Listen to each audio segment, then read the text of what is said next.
Oi, eu sou a Carol, eu sou da equipe da Montessori de Física e qualquer dúvida que vocês queiram tirar comigo pode acessar pelo e-mail ou pelo grupo do WhatsApp que estão aí no segundo slide. Bom, hoje a gente está aqui para falar sobre o tema de dilatação térmica, né? Nesse capítulo 2 que a gente está discutindo sobre o calor. O que é a dilatação térmica? A dilatação térmica é esse fenômeno que descreve a mudança das dimensões de um corpo de acordo com a mudança de temperatura.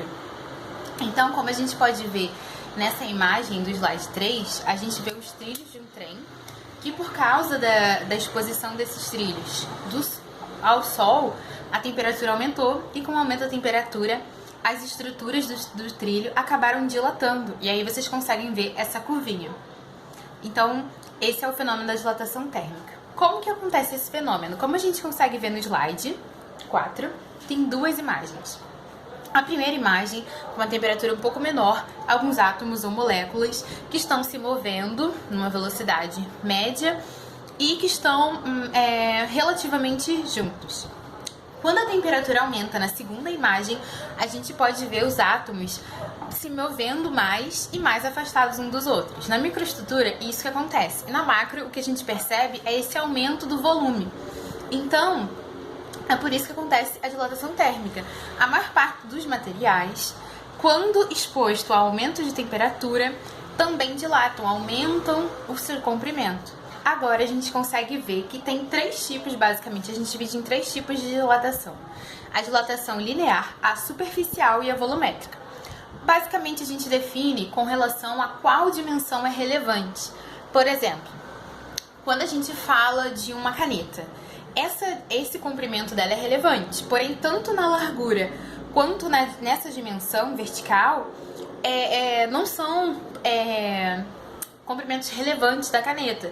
Então a gente pode dizer que ela tem um comprimento relevante.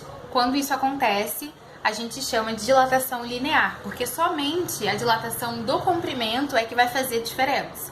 Quando acontece com a placa, por exemplo, a gente chama de dilatação superficial. E se for um cubo, uma esfera, a gente chama de dilatação volumétrica. E aí, como vocês podem ver de exemplo das imagens no slide, o primeiro, por exemplo, é de uma fiação, porque isso é um exemplo que ocorre mesmo. Quando está em dias muito quentes, por exemplo, aqui como no Rio, os fios chegam a se encurvar quando está muito quente, por causa do fenômeno da dilatação. Na superficial, vocês podem ver uma moedinha, porque tem um experimento muito legal, que quando você pega uma moeda e um anel, por exemplo, você pega a moeda na temperatura ambiente e passa pelo anel. Você aquece aquela moeda e você tenta passar essa moeda pelo mesmo anel e ela não passa. Por quê? Tanto no comprimento quanto na largura, ela acabou dilatando. E assim sucessivamente, no volumétrico com uma esfera e assim vai. Falando mais especificamente sobre a dilatação linear, tanto a dilatação linear quanto a volumétrica superficial se comportam de maneiras parecidas. Elas são diretamente proporcionais ao comprimento inicial, a mudança de temperatura, ou seja, se a temperatura mudar mais, eles vão dilatar mais, e também há um coeficiente próprio do material. Por exemplo, um tijolo, quando exposto à mesma mudança de temperatura que uma barra de ferro, por exemplo, vai dilatar de um jeito, a barra de ferro de outro. Isso tem a ver com a composição da matéria daquele corpo. E aí a gente vê matematicamente expresso isso que a gente falou, né? Então, ΔL, que é a variação do comprimento, é igual a variação inicial do comprimento vezes esse coeficiente próprio, que depende do material de dilatação, vezes essa variação da temperatura, porque são diretamente proporcionais, como a gente vê ali no slide. E quando a gente vê, por exemplo, superficial, a gente vê a mesma coisa, só que o coeficiente, que antes a gente estava chamando de alfa, agora a gente está chamando de beta, porque agora a gente está falando de dimensões da superfície.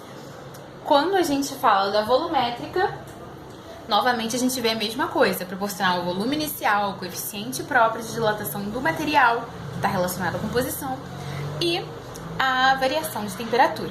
Só que agora o coeficiente é o gama, que está relacionado, né, ao material. Bom, outro fenômeno muito interessante que a gente pode ver é a dilatação térmica dos fluidos. Porque qual é a diferença, né? Os sólidos, eles têm um formato bem definido. Já os fluidos, eles mudam de acordo com o recipiente, o formato do recipiente, né? Então, a gente está falando aqui de gases e líquidos. E uma coisa muito interessante que acontece, que a gente pode ver aí nesse slide, é que quando um fluido tá ali, né, tomando o formato do recipiente, quando a gente aquece ele ou resfria ele e ele dilata, o recipiente que contém ele também dilata. Então, quando a gente olha o fluido e ele tá dilatado, vamos imaginar assim, a dilatação real dele não é a que aparece, que é o que a gente chama de dilatação aparente. Porque ele dilatou, mas o vidro, no caso do exemplo, também dilatou. Então os dois dilataram. Então a medida que você vê aqui não é exatamente o que dilatou de verdade. Dilatou um pouquinho mais. Por quê? Porque o frasco também aumentou. E aí a gente consegue ver isso no próximo slide, que a gente coloca ali, né? A dilatação real como a mesma coisa, proporcional à variação de temperatura, ao volume inicial e ao coeficiente de dilatação do fluido, né? Do material especificamente. A dilatação aparente é a mesma coisa, só coeficiente diferente, coeficiente da dilatação aparente. E a dilatação do frasco, que tem a ver com o material do recipiente. Aí a gente vê que a real variação do fluido foi a variação aparente mais a variação do frasco. Um outro fenômeno muito interessante que eu coloquei aqui eu achei importante colocar no slide, é a dilatação anômala da água. É um fenômeno super interessante que dá pra ver nesse gráfico. O que ocorre? Como eu disse, a maioria dos materiais, conforme a gente aumenta a temperatura, aumentam o seu comprimento, suas dimensões, né? Eles dilatam. Acontece que na água, quando ela tá ali gelo, aí ela começa a derreter de 0 até 4 graus. Ela, ao invés de se dilatar, de se afastarem as moléculas, porque quando tá calor a gente quer se afastar, elas se contraem, na verdade. Isso tem a ver com as propriedades da ligação da água, né? Pontos de hidrogênio, química e tal. E é um fenômeno super interessante que ocorre na natureza. E eu coloquei um link no final do slide para quem achar mais interessante. Tem um artigozinho para ler. E é isso, é um fenômeno super interessante. Eu achei relevante colocar agora para o exercício. Bom, eu vou ler aqui um exercício do Enem. A gasolina é vendida por litro, mas em sua utilização como combustível, a massa é o que importa. Um aumento da temperatura do ambiente leva ao aumento no volume da gasolina. Para diminuir os efeitos práticos dessa variação, os tanques dos postos de gasolina são subterrâneos. Se os tanques fossem subterrâneos, 1. Você levaria vantagem ao abastecer o carro na hora mais quente do dia, pois estaria comprando mais massa por litro de combustível? 2. Abastecendo com a temperatura mais baixa, você estaria comprando mais massa de combustível para cada litro? 3. Se a gasolina fosse vendida por quilo em vez de por litro, o problema comercial decorrente da dilatação de gasolina estaria resolvido. Bom, acho que vale a pena esperar um pouquinho e tentar fazer. E uma coisa interessante é que, conforme eu fui vendo os exercícios de dilatação do Enem, quando cai esse tema, costuma cair também relacionado à densidade. E a gente vai entender melhor porque esse exercício tem a ver com isso. Bom, na parte da resolução da questão, vamos pensar no número 1, por exemplo. Você leva vantagem ao abastecer o carro na hora mais quente do dia, pois estaria comprando mais massa por litro de combustível? Vamos pensar nessa questão? Ela tá errada, né? Essa frase, essa afirmação número 1. Por quê? Na verdade, o contrário. Você, para uma mesma massa, você tá colocando mais volume, porque tá no horário mais quente. Então a gasolina tá mais dilatada.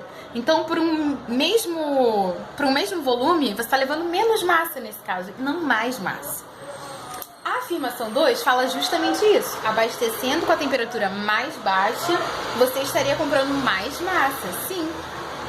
E por isso levaria vantagem, né, do combustível por litro. Sim, porque na hora mais baixa a gente está mais contraído, nesse caso, a densidade, né, menor, porque para o mesmo volume tem mais moléculas ali. E na terceira fala que se a gente vendesse por massa ao invés de por litro, o problema estaria resolvido. Sim, porque aí a gente contaria as moléculas e não o volume que elas ocupam, que pode mudar de acordo com a dilatação, né? Dilatação volumétrica aí no caso. Então a alternativa correta seria a letra E, como a gente pode ver. Eu deixei até mais um que fala um pouco do fenômeno da dilatação da água, de curiosidade, assim, para quem quiser resolver. E ele é mais de interpretação de gráfico e etc. E é isso, até a próxima aula.